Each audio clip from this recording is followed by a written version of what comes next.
This is the small cap growth fund. I'm going to talk about buying on the dips. I usually look for 20% drops in a growth fund, which is huge. That'd be like a 60% drop in the directions funds. Remember, some of you heard me talk about direction funds that go for 30%, 40% moves, but that's a 30% move is equivalent to 10% in a growth fund. That's not an option play. So if I get 15, 20% drops in a growth fund, that's a good buying opportunity for me. So taking a look at my chart here, looking at January 1st, up here January 1st through June 30th, at this moment, it doesn't look like that great of a buy. It's not down that much. But if you go to the chart and we look back to last year, around November 8th was its high, around 86 or so. So it up in that range is when it was at its high, right? So when you go down to April 5th over here, not knowing what's going to happen to the right of this, you go down to around April range, and it looks like it's a buying opportunity. Maybe it's going to shoot back up to where it was. So that's my buy, April 5th, for that year. And if you look over here, I noted the high back on November 21st, 2021. Sorry. Back in November 2021, it hit 86.05. On April 5th, it was down to 69. That's a 16-point drop and a 19% drop in the market. So anytime I see that big of a drop, it's always worked well for me before in the past, where you buy on the dip and then all of a sudden it shoots back up. In hindsight, yeah, it didn't work out. 2022 turned out to be a bad year. But I didn't make any more buys.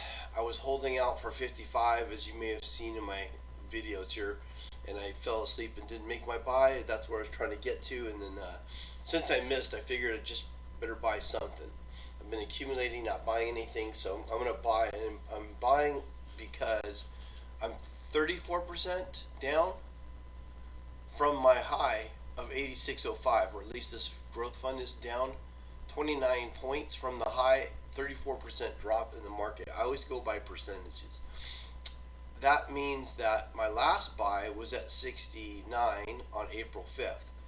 And at the end of the year, I bought more at 56, 13 points down from the last buy, which was down 20% from my last buy.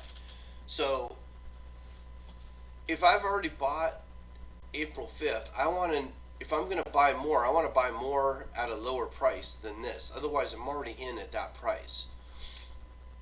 So if I'm somewhere close to my April 5th price, I will try and find something else to buy because I'm already in on this. But I'm down an additional 20% from the last buy. So I'm dollar cost averaging at the purchase price on April 5th and the purchase price on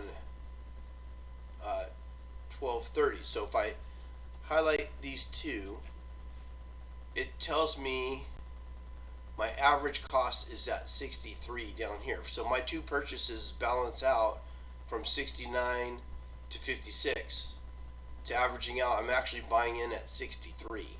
So that helps offset my purchase at 69. Now this fund here is down 34% for the year, and it basically mimics the Russell 2000, which is a small cap fund or small cap index. So here's your small cap index for the Russell 2000, and you can see it's in the same position. This was back here in November, and then it's been dropping. In comparison, its high over here for the Russell was 24.49, and on April 5th it went down to 2043, which is a 400-point drop and 17% drop versus my 19% drop. So it's not performing as well as the Russell. And then also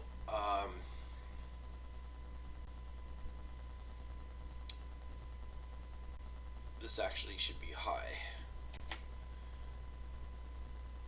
The last high versus the December 30th, at the end of the year here, it's all the way down to 1700. It's a 700 point drop, which is almost 30%, which to me is huge. 10% is a recession, 20% drop is a depression. We're at 30%. And I keep hearing the financial experts say that the Fed's not happy because the market isn't down enough. And I'm thinking, well, how much more do we have to go down?